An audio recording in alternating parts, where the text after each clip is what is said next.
quiero compartir contigo, pero me he propuesto ir bien al pie de las notas porque vamos a pasar por harta, iba a decir materia, pero no quiero hacerte sentir en el colegio, pero vamos a pasar por harta información. Quiero invitarte a que tengas listo un lugar para tomar notas, tu Biblia, ya, porque vamos a ir bien profundo hoy día en las Escrituras y vamos a pasar por distintos lugares y no quiero que te pierdas de nada. Pero quiero comenzar leyendo este versículo que está en 1 Tesalonicenses 5, versículo 18, que me encanta y es tan desafiante. Dice: sean agradecidos en toda circunstancia, pues esta es la voluntad de Dios para ustedes, los que pertenecen a Cristo Jesús. Lo leemos de nuevo juntos. 1 Tesalonicenses 5, 18. No está ahí, así que va a tener que buscarlo. No. Sean agradecidos en toda circunstancia. ¡Wow! ¡Qué tremendo desafío! Y esto aún más me impacta, pues esta es la voluntad de Dios. Que tú y yo seamos agradecidos es la voluntad de Dios para nuestra vida. Realmente la gratitud, iglesia, es un arma poderosísima en el reino de Dios. La gratitud es aquello que es un agente multiplicador en el reino. ¿A qué me refiero con esto? Que cuando Dios ha depositado algo en tu corazón, ha hecho algo en tu vida y tú eres agradecido por aquello que Dios ha hecho, eso es como abonar la semilla, es como produce un efecto multiplicador de la bendición y el favor de Dios en tu vida. E incluso Jesús bendijo y agradeció por el pan que iba a ser multiplicado. ¿Se recuerdan de aquella historia? Cuando Jesús multiplica las multitudes, dice que recibió el pan, lo alzó al cielo y agradeció por el pan. Todavía no venía la multiplicación, pero agradeció de antemano la multiplicación que vendría a través por ese pan. Así que la gratitud es un agente poderoso que multiplica y hace que lo que Dios ha puesto se multiplique en nuestra vida. ¿Amén? ¿Sí? No sé si están conmigo. ¿Sí? Ok, entonces quiero que hagamos esto. Tomemos 2 minutos para que tú con la persona que estás a tu lado tomes un tiempo para orar en acción de gracias. Porque no quiero que quede en el concepto, quiero que hoy día lo practiquemos. Y quiero que agradezcamos por 3 cosas. Tú tienes que elegir una porque no tenemos mucho tiempo. Pero son 3 cosas. Hay muchas que Dios ha estado haciendo en medio nuestro como iglesia. Qué rico es poder hablar rápido. En Chile hablamos muy rápido. Y en Perú tenía que ir a 0,5. Qué rico, no veo a nadie perdido y estoy hablando como metralleta. Quiero que agradezcamos como iglesia por las 15 personas que hoy día se van a bautizar. Por estos nuevos conversos, nuevos discípulos, pero quiero que al agradecer también agradezcamos por todas las personas que van a llegar al conocimiento de Jesús este año y que van a ser bautizadas este año. Amén. Lo primero. Segundo, no quiero que como iglesia nos acostumbremos a cosas gloriosas y no nos detengamos y digamos qué increíble lo que acaba de ocurrir. Y lo que ocurrió en Aviva el Fuego fue increíble. Lo que ocurrió durante estos 21 días de ayuno fue increíble. Y no quiero que tú y yo hagamos esto. Ay, sí, estuvo bueno. Realmente Dios vino, nos visitó, nos caló con su palabra. Yo he escuchado a personas que han dicho: yo ya no soy el mismo, después de haber escuchado, por ejemplo, la palabra que Dios trajo a través de Guille Loforte el viernes. ¿Quién estuvo? Muchos. Yo no soy el mismo. Literalmente fue una palabra que me partió en 2. Yo ya no soy la misma persona. Si tú no has escuchado esa enseñanza, tienes que ir a escucharla. Viernes 19 de mayo. Si no escuchaste también lo que vino a compartir Isra Salgado con nosotros el miércoles, que fue una revelación del carácter de Dios. Lo que enseñó Teach el jueves. Por favor, anda y búscalo. Así que quiero que agradezcamos por lo que Dios ha derramado por medio de su Espíritu Santo en estos 21 días de ayuno. Y por último, quiero que seamos agradecidos por el crecimiento que estamos viendo en los grupos de conexión. Muchas personas nuevas llegando al Evangelio por medio de estas iglesias en casa. Y nuevamente, que esa gratitud también se vuelque en los que han de ser añadidos a la comunidad de la fe. Amén. Así que elige una y vamos a tomar 1 minuto cada uno puede orar 30 segundos con la persona que estás al lado. Vamos a orar por una de estas cosas. ¿Amén? Súper. Toma a la persona que está al lado, pónganse de acuerdo por cuál de estas 3 cosas vamos a agradecer. Quizás uno puede orar por una, otro puede orar por otra, pero quiero que pongamos en práctica la gratitud. Gracias, Señor, por lo que ya has hecho. Amén. Por los que se van a bautizar, por lo que ocurrió en el tiempo de ayuno y por el crecimiento en grupos de conexión. Dile, gracias, Padre, por esto. Gracias, Padre.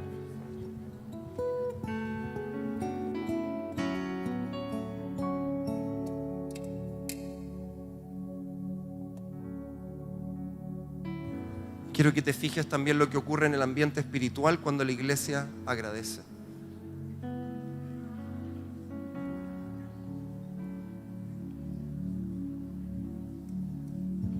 Cuando transformamos nuestra queja en gratitud, cuando transformamos lo que no hemos visto, todavía no he visto esto, y fijamos nuestra mirada en lo que Dios ya ha hecho. Esto es poderoso en el reino de Dios. Una iglesia agradecida. Gracias, Señor. Danos un corazón agradecido. Danos un corazón agradecido. En medio de un sistema de ingratitud, en medio de una cultura de ingratitud y de queja, haznos un pueblo agradecido. Agradecido. Gracias, Señor. Gracias, Señor. Amén. Ahora que la otra persona pueda orar también, si es que no ha orado.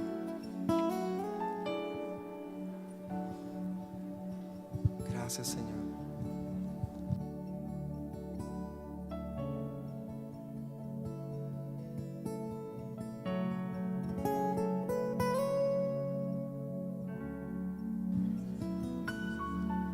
Gracias, Señor. Gracias por lo que estás haciendo también en las iglesias en el sur, Señor, en Los Ángeles, en Pucón.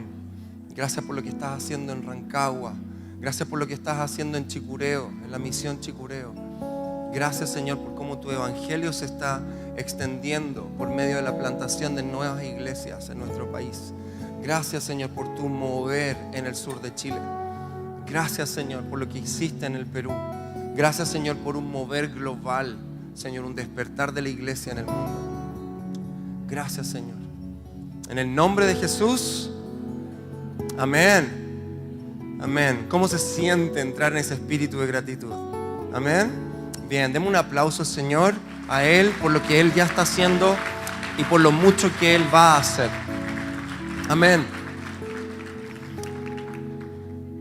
Hoy día, iglesia, vamos a comenzar a abordar un tema tan hermoso, tan poderoso. Es un tema que recorre toda la palabra y recorre toda la historia. Es un tema que tiene muchísimas aristas, por lo que vamos a estar navegando en esto por un buen tiempo. Y este tema es el reino de Dios. El reino de Dios. Y el pasaje central por el cual vamos a estar moviéndonos y profundizando es Mateo 6:33. Hoy día las notas son un poco distintas, no van a estar los pasajes, así que toma nota. Mateo 6:33. Este va a ser nuestro pasaje central. Esta es la escritura que vamos a estar rumiando y meditando por las próximas semanas y probablemente meses. Es un pasaje bien conocido y dice: por lo tanto, busquen primeramente, NTV dice, busquen por encima de todo, busquen primeramente el reino de Dios y su justicia.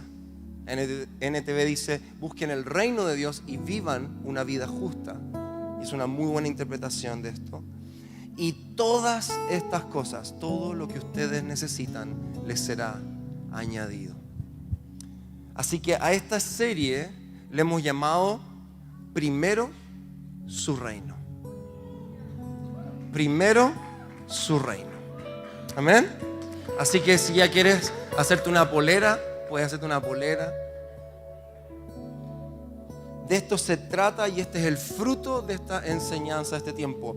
Aprender a poner su reino primero y por encima de todo en nuestras vidas. Y es por esto que vamos a abordar aspectos distintos, particulares del reino de Dios. El reino de Dios en las relaciones, el reino de Dios y nuestras finanzas, el reino de Dios y la justicia, el reino de Dios y la liberación. Vamos a abordar distintas veredas del reino de Dios para que esto no quede en conceptos y lo podamos aprender a llevar en nuestra vida como cristiana, ¿ya? Ahora, mi tarea y lo que me toca a mí es en estas semanas introducirnos al reino de Dios para lograr tener un entendimiento bíblico, teológico, claro y sano respecto al reino de Dios.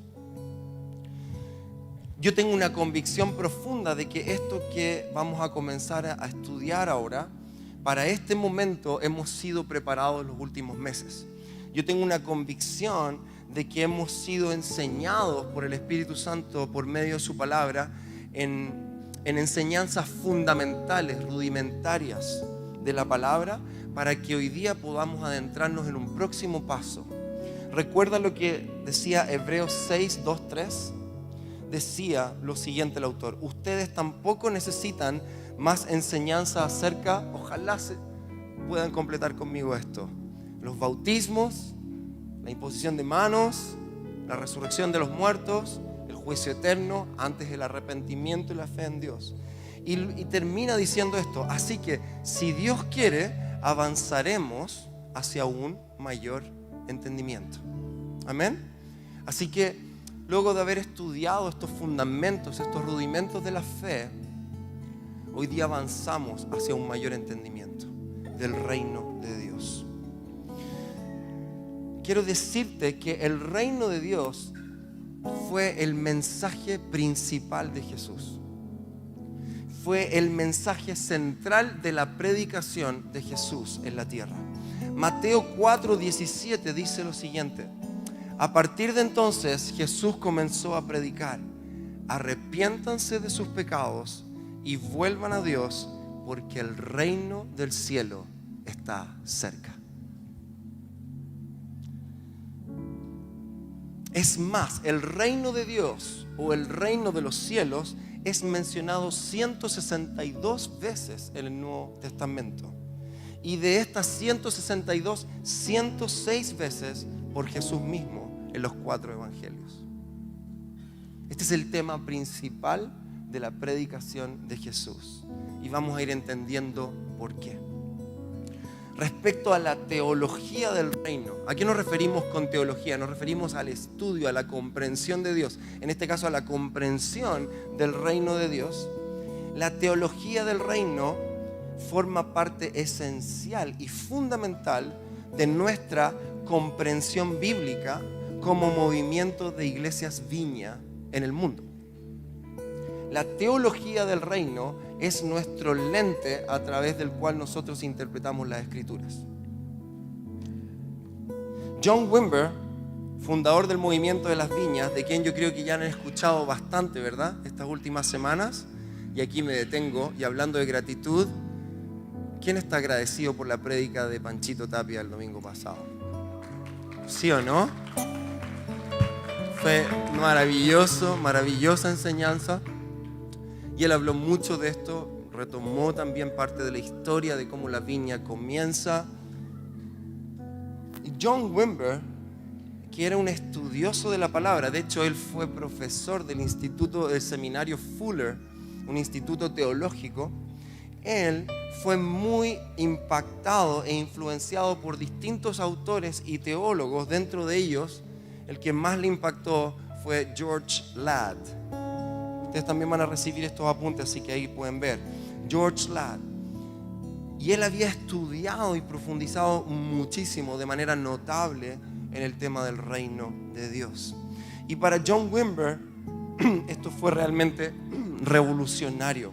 Le llevó a entender las Escrituras y le llevó a entender a Jesús de una manera completamente distinta. Se amplió su perspectiva de Jesús y del Evangelio. Y quiero decirte hoy día que yo no quiero, como pastor, asumir que todos los que estamos acá vamos a entender a qué nos referimos cuando hablamos del reino de Dios. Yo no voy a asumir que todos acá comprenden lo que significa orar: Padre, venga tu reino. O que todos comprenden cuando alguien dice, vamos a orar por esta persona para que el reino de Dios se manifieste sobre su enfermedad. Yo no voy a asumir que cuando tú escuchas esto tienes un entendimiento acabado de lo que eso significa. Es más, no voy a asumir de que porque tú oras estas cosas tú sabes, porque estás necesariamente orando. ¿Y sabes qué? Está bien, porque esto es algo que todos juntos tenemos que entender, todos juntos tenemos que explorar. Y es por esto que me parece tan relevante que como iglesia local, todos, no algunos, todos podamos tener un entendimiento claro y sólido de lo que es el reino de Dios.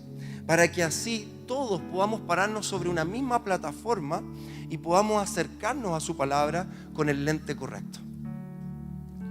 Y podamos finalmente volvernos una iglesia que realmente vive y manifiesta el reino de Dios aquí en la tierra, hoy en Santiago de Chile. Y que no queda aquí, sino que transforma nuestras vidas hacia una iglesia del reino de Dios. Amén. Amén. Toda esta introducción es para que tú también entiendas por qué vamos a ir acá, por qué vamos a estudiar esto. Vamos entonces, ¿cómo podemos definir el reino de Dios? ¿Están listos? Voy a leer bastante esta mañana para ir con el tiempo bien. En español, cuando nosotros decimos reino, usualmente pensamos en términos geográficos. Pensamos en un lugar. Pensamos en un territorio que está bajo la autoridad de un rey o de un gobernante. Pero bíblicamente la palabra reino, que es basileia, es una palabra mucho más activa. Es una palabra que está viva, que no es inerte, que no delimita una zona geográfica. Realmente la palabra, el concepto de reino, más que señalar un lugar de gobierno, lo que hace alusiones al acto de gobernar. ¿Se entiende? Esa es la diferencia. Más que un lugar físico, tiene que ver con el acto de gobernar. Es el poder, es el derecho, es la habilidad para gobernar. Es la gobernación en sí. Es la acción de gobernar, la posibilidad de gobernar, el derecho de gobernar. ¿Amén? ¿Se entiende? A esto se refiere la palabra cuando habla de reino, basileia. Es el poder, es la habilidad. Entonces podríamos definir el reino de Dios muy en breve como el gobierno, el reino de Dios, el gobierno o el reinado de Dios. ¿Ok? Es Dios gobernando. Y algo muy importante también, y vamos a llegar ahí, también significa la intervención de Dios. La intervención de Dios. ¿Ah? Marca eso en tu mente, es la intervención de Dios. ¿Cómo lo define justamente este autor, este teólogo, George Ladd? Lo define así: el reino de Dios es el reino soberano de Dios manifestado en la persona y en la obra de Cristo, creando un pueblo sobre el cual Él reina y a través del cual el poder de su reino es manifestado. Se me están dando, ¿cómo se dice? Piel de gallina.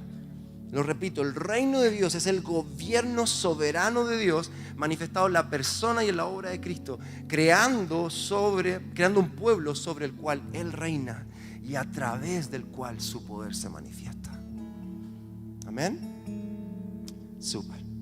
Antes de continuar, quiero que veamos un video. Así que tenemos cabritas, tenemos popcorn. ¿Van a pasar por tus asientos? No. Vamos a ver un video de una agrupación, no sé si un ministerio, que se llama The Bible Project. No sé si tú has escuchado, el Proyecto Biblia. Si tú no has escuchado de ellos, qué bueno que escuches de ellos por primera vez.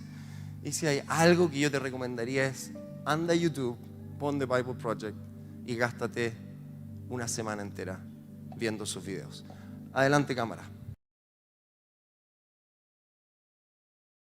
Entonces, en la Biblia, las ideas sobre el cielo y la tierra son formas de hablar acerca del espacio de Dios y nuestro espacio. Entiendo muy bien nuestro espacio. Vivimos aquí. Hay árboles, ríos y montañas, pero mi comprensión del espacio de Dios está como un poco confusa. Y lo que vemos en la Biblia son imágenes que tratan de ayudarnos a comprender el espacio de Dios, que básicamente es inconcebible para nosotros. Estos dos espacios son bastante diferentes. Sí, son distintos en su naturaleza, pero lo interesante es que en la Biblia estos no siempre son lugares separados. Así que piensa en el cielo y la tierra como dimensiones distintas que pueden unirse exactamente en el mismo espacio. Entonces hablamos mucho sobre ir al cielo después de morir, pero no hablamos mucho de esta idea de que el cielo y la tierra se sobreponen. Lo que es un poco loco, porque la historia de la Biblia se trata de la unión del cielo y la tierra. Habla de cómo una vez estuvieron completamente unidos y luego fueron separados, y sobre cómo Dios los está uniendo una vez más. Entonces, regresamos al inicio del tiempo, cuando el cielo y la tierra estaban completamente unidos. De eso se trata la descripción de la Biblia sobre el jardín del Edén. Es un lugar donde Dios y la humanidad moraban juntos perfectamente, sin ninguna separación, y los humanos trabajaban con Dios para construir un mundo hermoso y próspero. Pero como humanos, quisimos hacer las cosas de otra manera. Quisimos sacar a Dios y crear un mundo separados de Él. Sí, así que ahora tenemos dos espacios, y la Biblia usa muchos tipos de palabras y frases para referirse a estos lugares y hacer una distinción clara. Así que dijiste que estos espacios pueden unirse. Explícame cómo funciona eso. Así es, y aquí es donde tenemos que empezar a hablar de templos. Porque en el mundo bíblico tú experimentas la presencia de Dios yendo a un templo. Ahí es donde el cielo y la tierra se unen. Hay dos tipos de templos descritos en la Biblia. Uno es un tabernáculo, básicamente una tienda que Moisés construyó. Y el otro fue un edificio enorme hecho por Salomón. Estos templos estaban decorados con árboles de frutas y flores, imágenes de ángeles y toda clase de oro y joyas. Estaban diseñados para hacerte sentir que regresaste al jardín. Y en el centro del templo había un lugar que se llamaba el lugar santísimo, que era como el punto de acceso a la presencia de Dios. Ahora podemos estar de nuevo con Dios. Pero no tan rápido, porque el templo también crea un problema. El espacio de Dios está lleno de su presencia y su santidad, y de justicia y belleza. Pero el espacio de los humanos está lleno de pecado y de la injusticia y maldad que provoca. Entonces, ¿cómo se unen estos espacios si son tan diferentes y en conflicto uno con otro? Esto era resuelto a través de los sacrificios de animales. Sí, y eso es algo extraño, pero ¿qué tiene que ver con esto los sacrificios de animales? La idea es esta. En el sacrificio de animales, de alguna manera ellos absorben los pecados cuando el animal muere en tu lugar y crea un espacio limpio, por así decirlo, en donde eres libre de entrar en el templo y estar en la presencia de Dios. Entonces, si yo soy un israelita y vivo en Jerusalén, yo podría ser capaz de entrar en la presencia de Dios. Pero tú dijiste que la historia de la Biblia es que se unan todo el cielo y la tierra. Exacto. Así que tenemos que continuar en la historia hasta llegar a Jesús en el Nuevo Testamento. En el Evangelio de Juan escuchamos que Dios se hizo hombre en Jesús y habitó entre nosotros. La palabra habitar es realmente curiosa. Literalmente significa que Él hizo un tabernáculo entre nosotros. Así que lo que Juan está diciendo aquí es que Jesús es un templo. Él es el lugar en donde el cielo y la tierra se unen.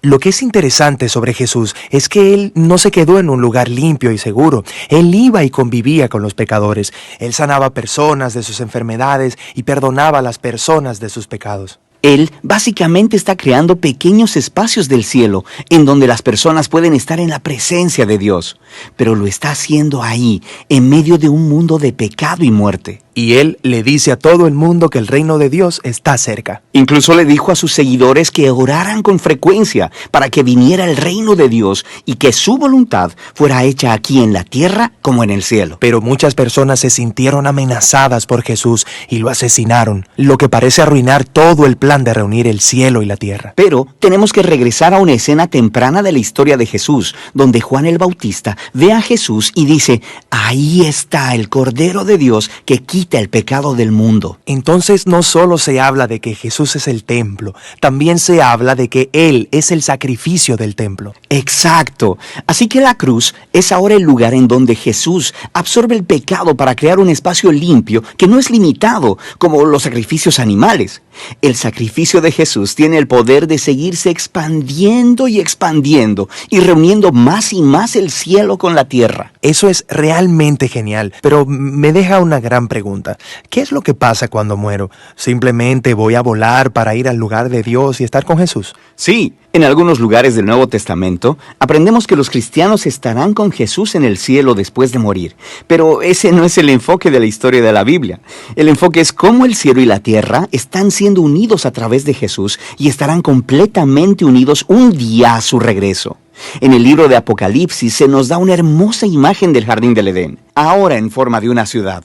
Viniendo al final del tiempo del pecado y la muerte, redimiendo toda la historia de la humanidad en una renovada creación, y el espacio de Dios y el espacio de los hombres estarán unidos completamente una vez más.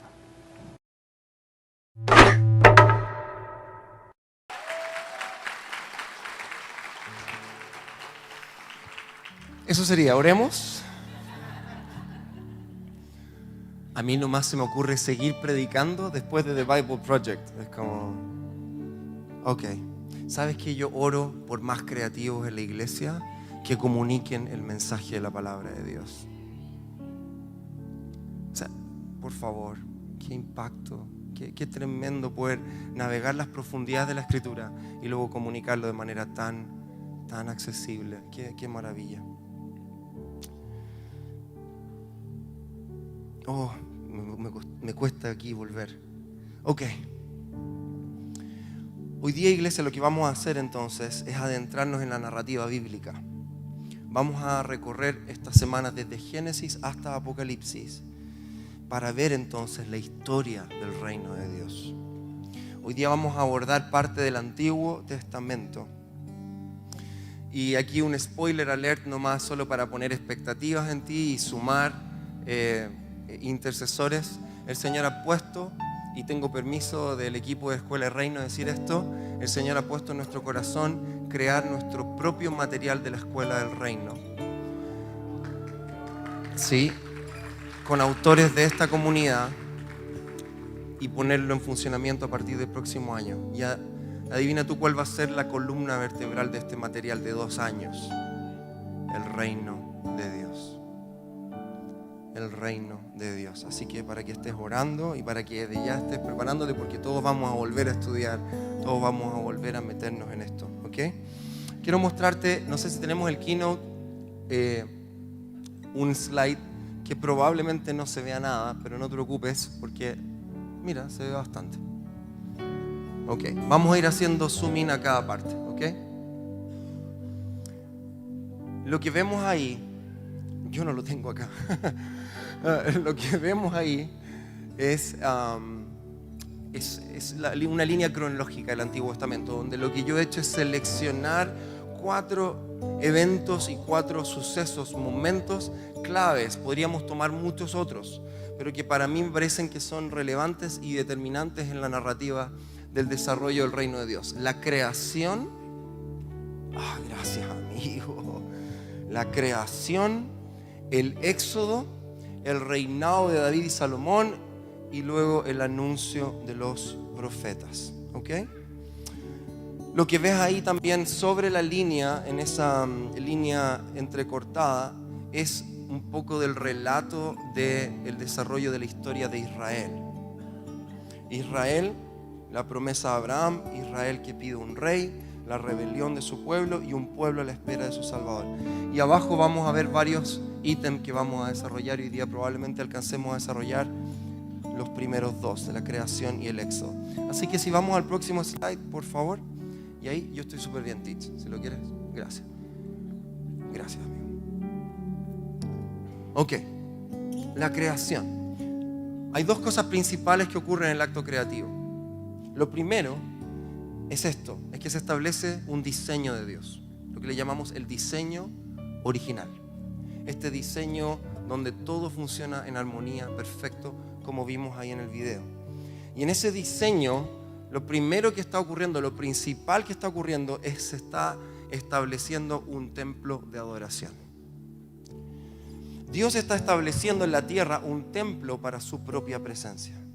Un lugar santo, bello, lleno de armonía, donde su presencia ha de habitar en medio de su creación. Un lugar donde Él ha de ser adorado por ella. Es por esto que la adoración es un tema tan relevante en el desarrollo de la historia humana. ¿Por qué? Porque fuimos creados para adorar a Dios. Esa idea, esa sola idea a veces como que nos genera un poco de ruido, y eso es nuestra humanidad caída, porque realmente fuimos creados para adorar a nuestro Creador. Y no debería haber en nosotros oposición a aquella verdad. Es por esto que cuando nuestra adoración no está bien dirigida en nuestra vida, todo el diseño se colapsa. Pero cuando empezamos a adorar a Dios, al único Dios verdadero, nuestra vida y el diseño original comienza a ser restaurado. Por eso hablamos mucho de la restauración del templo. Por eso es que cuando Dios le dice a Israel que vuelva a su tierra después del cautiverio en Babilonia, lo primero que les dice es: reconstruyan el templo. Porque si ustedes son una nación que adora, todo el resto se va a encuadrar. Su economía, sus relaciones, sus familias. Pero ¿qué hizo el pueblo? Sus casas primero abandonaron el templo. ¿Ok? Dios está diciendo: alíñense al diseño original. Y el diseño original se establece cuando el pueblo adora al único Dios verdadero. ¿Amén? Nos podríamos ir ahí muy profundo, pero no voy, necesito enfocar lo segundo que está ocurriendo en el acto creativo. Y lo que está ocurriendo en el acto creativo es esto. Si podemos darle un clic, es eso, justamente, la delegación de autoridad de Dios a su creación. En este caso, al hombre y a la mujer. El hombre y la mujer fueron lo último que Dios creó. Fueron, como se podría decir, la guinda de la torta de la creación. Su creación más valiosa. El hombre y la mujer fueron creados, a diferencia del resto de la creación, a su imagen y a su semejanza. Seres espirituales que recibieron el soplo mismo de la boca, del aliento de Dios. Creados para la eternidad y creados para comunión íntima y profunda con el Creador. Por eso es tan valiosa la vida humana. Amén. Pero no solo esto, tal como aprendimos de nuestro querido amigo y pastor Israel Salgado el miércoles 17 de mayo en Aviva el Fuego, Dios, aunque es soberano y tiene la potestad de gobernar sobre todo lo que Él mismo creó, Él no ha querido gobernar solo. Él siempre ha querido gobernar sobre su creación con nosotros. Él nos ha llamado a ser copartícipes de su autoridad para llevar a cabo su perfecta voluntad en la tierra. Génesis 1, versículo 28, dice lo siguiente: luego Dios los bendijo al hombre y a la mujer con las siguientes palabras: sean fructíferos y multiplíquense, llenen la tierra y gobiernen sobre ella. Ahí está, qué bueno, qué bien, David. Sean fructíferos y multiplíquense, llenen la tierra y gobiernen sobre ella. Reinen sobre los peces del mar, las aves del cielo y todos los animales que corren por el suelo. Esto no es figurativamente, le está diciendo: ahora vayan y reinen, ahora vayan y gobiernen, ahora vayan y administren mi creación, háganlo junto conmigo. Yo les delego esa autoridad. Fuimos creados, y esto quizás le dé como un turulero a alguien cuando escuche esto, pero fuimos creados para ser pequeños reyes bajo la autoridad suprema del gran rey. Para gobernar su creación con justicia y rectitud. Se nos delegó autoridad. Se nos pasaron las llaves del auto. Cuando tu papá te pasaba las llaves del auto y tú decías: lo voy a chocar, y lo chocabas. Más o menos por ahí. Se nos dieron las llaves del auto. Se nos delegó autoridad de nada menos que del Rey de la creación. La versión Reina Valera contemporánea me encanta cómo lo pone. Aún más enfáticamente dice: reproduzcanse, multiplíquense y llenen la tierra. Habla exclamación: domínenla. Domínenla. Sean los señores de los peces y del mar, de las aves de los cielos y de todos los seres que raptan sobre la tierra. Es fuerte de asimilar esto, ¿no? Como que hay parte de nosotros que dicen: no, gracias. Pero así es. Tercer punto del acto creativo: la caída, la delegación de autoridad a Satanás. Parte muy importante del relato de la caída, que lo puedes encontrar ahí, como dice ahí en Génesis 3, que habla de la rebelión, de la rebeldía de Dios, del hombre ante Dios. Esta parte del relato es muy importante. No sé qué te pasó a ti cuando viste el video, la animación en el video, la parte en que el hombre le levanta el dedo a Dios. ¿Lo vieron eso? ¿Qué te generó? Así como, ay, qué terrible, ¿no? A mí me chocó la primera vez que lo vi. Me pareció fuerte, me pareció ofensivo. ¿Y sabes qué? Es exactamente eso lo que ocurrió en Génesis 3. Iglesia, escúchame atento en esto, porque sabes que esto es muy importante para tu entendimiento bíblico y por ende tu cosmovisión cristiana. Lo que ocurrió en Génesis fue terrible. Génesis 3 fue la primera manifestación de la más profunda rebeldía, desconfianza y deslealtad del ser humano hacia su creador. Un gesto de levantarle el dedo a Dios es realmente una forma suave de graficar lo que ahí ocurrió.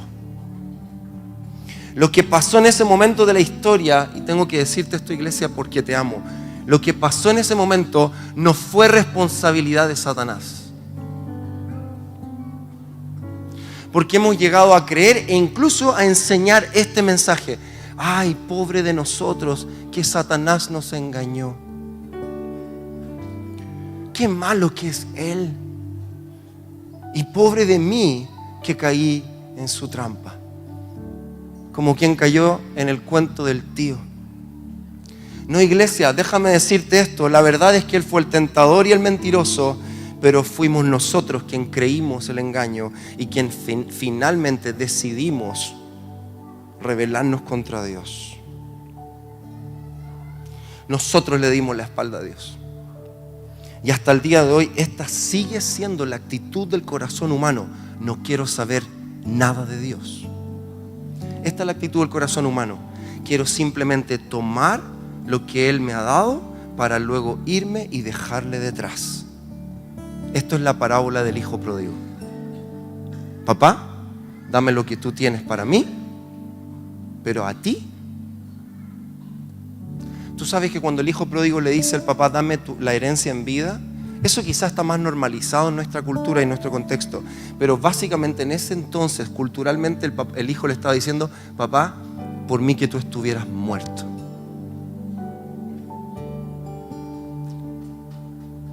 Lo que me interesa es lo que tienes, pero no me interesas tú.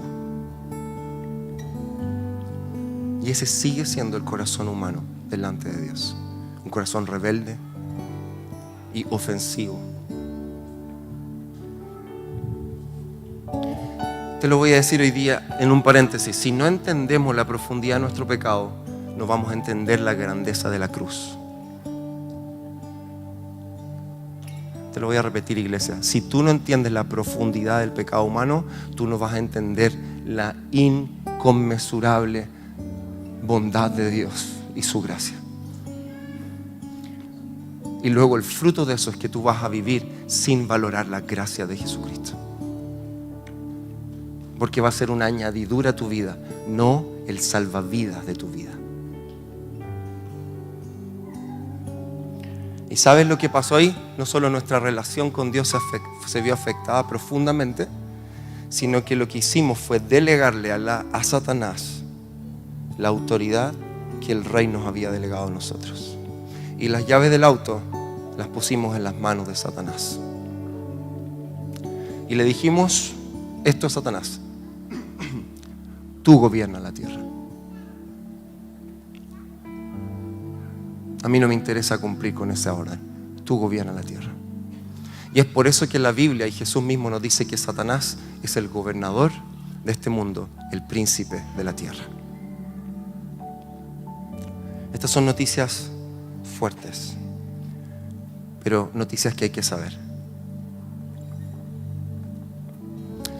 Ahora, por último, Israel. ¿Vieron ahí en la línea que decía Israel, la promesa a Abraham? ¿Lo vieron? Ok. Quiero que nos saltemos el relato bíblico ahora a Génesis 12. Yo voy a correr estos últimos 10 minutos, pero vamos a estar bien, no se preocupen. Me interesa que esto vayamos paso a paso y vayamos entendiéndolo bien. Tengamos el tiempo para meditarlo también. Génesis 12. Ten ahí tu Biblia, Génesis 12, versículo 1 al 3. Lo que vamos a ver aquí, iglesia, es la promesa de Dios a un hombre que se llama Abraham. Esta promesa representa el inicio del plan redentor de Dios sobre la humanidad.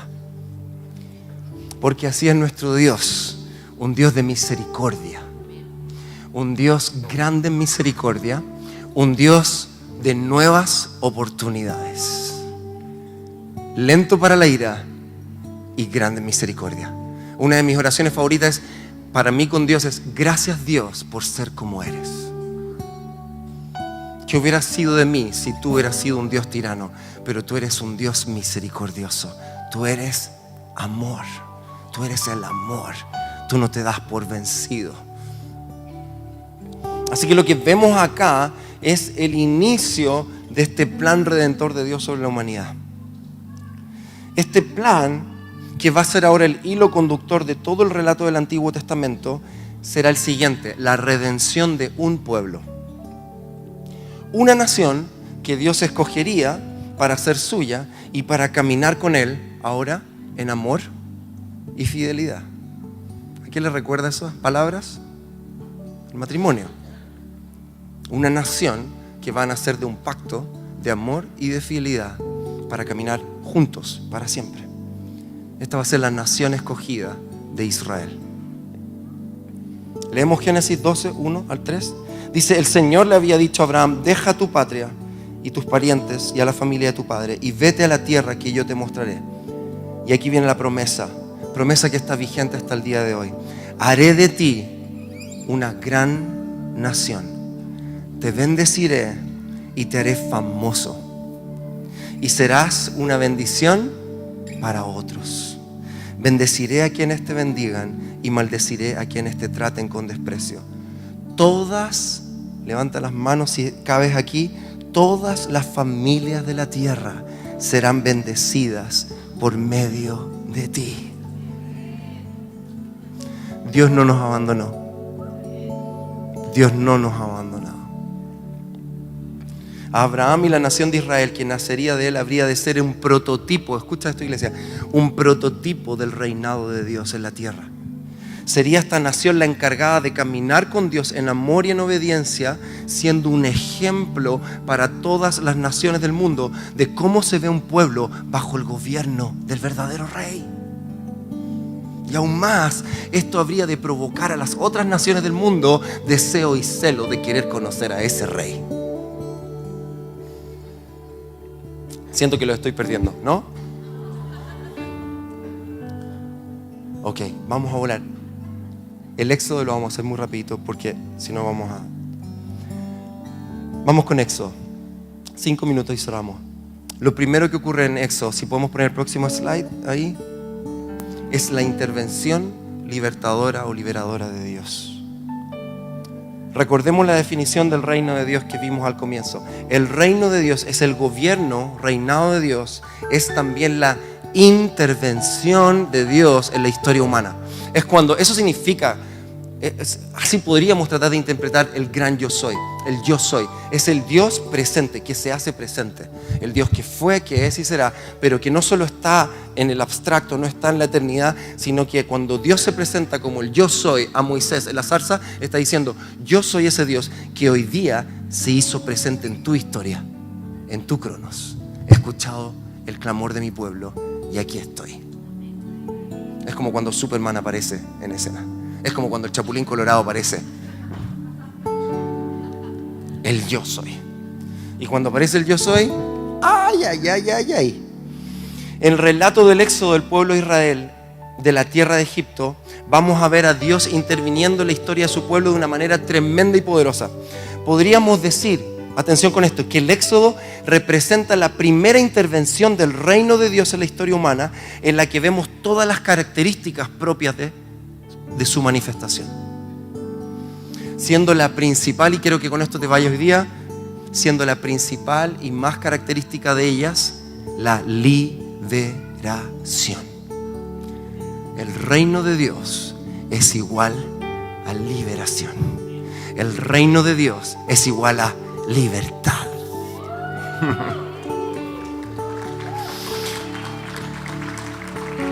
Libertad de los cautivos, libertad de la opresión, libertad de la esclavitud, libertad del engaño. En resumen, libertad de las tinieblas. El éxodo representa un arquetipo, una suerte de anticipo de lo que Dios luego va a hacer por medio de la intervención del Mesías, cuando Él va a venir y va a liberar a las personas, proclamando y demostrando el reino de Dios, liberándolas y sacándolas de las tinieblas y llevándolas a la luz admirable. Es un tráiler de Jesús. Pero no nos adelantemos a la historia, me puse yo mismo acá. Un profesor una vez me dijo esto y nunca lo voy a olvidar. Dijo: la intervención de Dios en el relato del Éxodo es Dios mostrando su bíceps. Yo no lo puedo hacer porque chacha, mi reino es re chacha. Es Dios interviniendo en la historia humana y haciendo esto. ¿Me quieren conocer? ¿Quieren conocer mi poder? Por eso es que lo segundo que vemos en el Éxodo es la soberanía de Dios sobre los poderes de este mundo, espirituales y humanos. Y en el capítulo 7 al 13 de Génesis tú puedes encontrar el relato de las 10 plagas. Cada plaga de Dios sobre Egipto representa la soberanía de Dios sobre los falsos dioses de los egipcios y sobre la autoridad del faraón y los sistemas políticos corruptos y religiosos corruptos de esa nación. Cada plaga, no tengo el tiempo para pasar por ellas, los apuntes que te van a llegar están en el detalle, pero por ejemplo, la plaga de sangre, la primera plaga, no es solamente que Dios se le ocurrió hacer esto, hay un mensaje que está ocurriendo ahí que nosotros no lo entendemos, pero que los egipcios sí lo están entendiendo. Porque los egipcios creían que 6 dioses protegían el Nilo. 6 de sus dioses tenían el trabajo de proteger al Nilo. Osiris, qué sé yo, me da lo mismo los nombres de estos tipos. Por lo que esta plaga en la que Dios convierte el agua del Nilo en sangre fue una declaración de la supremacía de Dios sobre el poder de los falsos dioses. Y esta plaga también fue un golpe al poder político y económico de Egipto que hirió el orgullo del faraón, ya que el Nilo era el centro económico de la nación. Y así podríamos seguir. La plaga de los animales estaba siendo atentada la imagen y el poder de la diosa Hathor, que era la encargada del ganado, de la renovación y la fertilidad del ganado. Y la muerte de los primogénitos. En la antigüedad el hijo primogénito era el más valorado por el sucesor del linaje familiar. Por esto esta plaga representa el punto de quiebre ya del faraón y de su resistencia a la autoridad de Dios. Porque lo que él hace es resistir la autoridad de Dios. Y esto no puedo dejar de decírtelo porque me parece maravilloso. Este hecho, me refiero a la muerte del primogénito, también puede verse como una prefiguración de la muerte de Cristo. Del mismo modo en que la liberación de los hebreos llegaría por la muerte del primogénito del faraón, la salvación del mundo llegaría años después por la muerte del primogénito de Dios. Dios no da puntada sin hilo. Toda la escritura está conectada. Es una historia. Es una historia. Y por último, me voy a saltar un punto. Israel pide un rey. Saltemos el tercero, después lo puedo... en realidad realmente no era el central de esto, pero esto sí me parece que es importante que nos vayamos con esto. Israel pide un rey. Aquí necesitamos saltar más o menos 400 años hacia adelante del Éxodo, luego de toda la era de los jueces en el pueblo de Israel.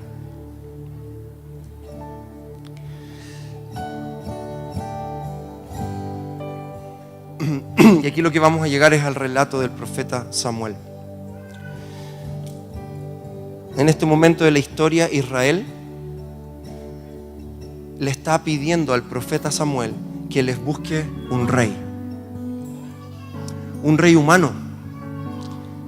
Como todas las otras naciones del mundo tienen reyes. Y aquí vemos, iglesia, un patrón del corazón del hombre reflejado. Y este patrón es ver, desear, poseer. Es el patrón del corazón humano, de la naturaleza quebrada. Ver, desear, poseer. Lo mismo que ocurrió en Génesis 3, que la mujer y el hombre vieron el fruto, lo vieron, lo desearon y lo poseyeron. Aquí el pueblo de Israel está viendo las otras naciones, está viendo cómo funcionan, está deseándolo y ahora está demandando. Queremos un rey. Y 1 Samuel 8, 7 al 9, y está ahí, dice lo siguiente. Y el Señor le dijo, si podemos hacer un momento de silencio para leer esta escritura. Atiende todas las peticiones que te haga el pueblo.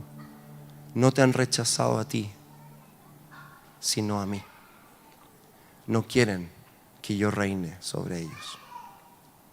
Están haciendo contigo lo que han hecho conmigo desde que los saqué de Egipto. Me están dejando para ir y servir a otros dioses. Tú atiendes sus peticiones, pero aclárales todos los inconvenientes y muéstrales cómo los tratará quien llegará a ser su rey.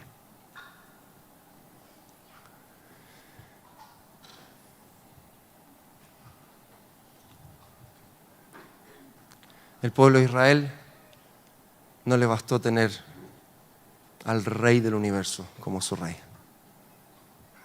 Quiso otra cosa.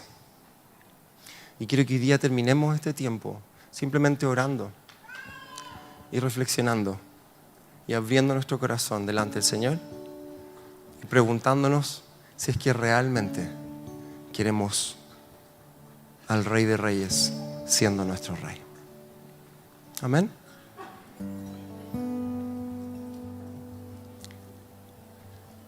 Señor, gracias por tu palabra.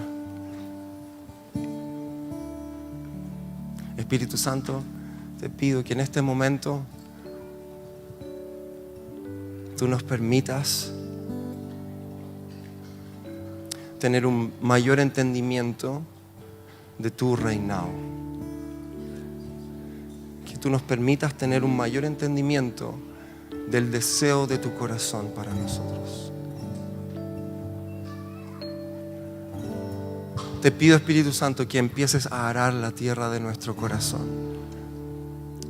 Porque no queremos resistirte como el faraón te resistió. No queremos, Señor, limitar lo que tú quieres hacer en nuestra vida. Y yo veo como el Señor está trayendo una revelación de la bondad de su reinado. Como algunos ahora están realmente empezando a entender que nuestro Rey es un buen Rey. Nuestro Rey no es un rey tirano, no es un rey abusivo. Nuestro Rey, iglesia, no es como los reyes del mundo.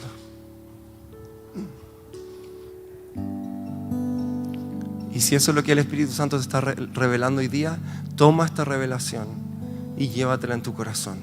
El Rey de Reyes es un buen Rey que cuida de su pueblo, que ama de los suyos, que no los abandona y que tiene planes de bien y no de mal para nosotros. Gracias, Señor. En el nombre de Jesús. Amén. Amén. Que Dios te bendiga.